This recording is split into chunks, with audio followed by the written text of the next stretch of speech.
My vision is of a Scotland that leads the way in renewable energy production, but does so in ways that create lasting benefits to Scotland's rural communities. It's not just about innovating in renewable energy, but about creating the institutional mechanisms that actually support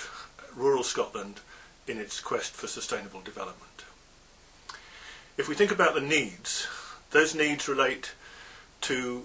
whether or not, when there's community equity in renewable energy systems, that creates a much more positive attitude to their development.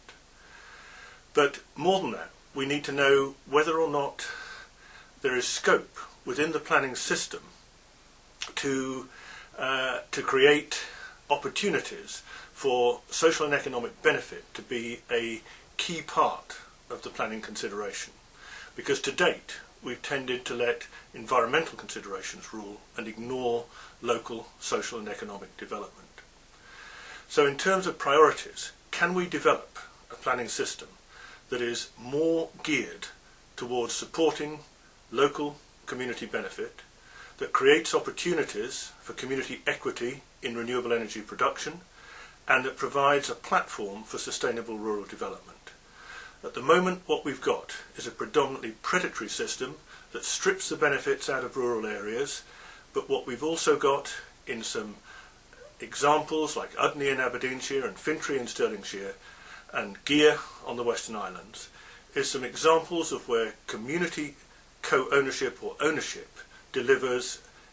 incredibly important benefits to those communities, and what we've got there is a platform that will create sustainable rural development opportunities into the future. We have a choice. We can either engage more closely with the traditions of town and country planning, which were about supporting community well-being and welfare, or we can allow this enormously important asset to be stripped and taken out of the country by multinationals and by venture capitalists, and not letting it enable the kinds of development that could take place in rural Scotland.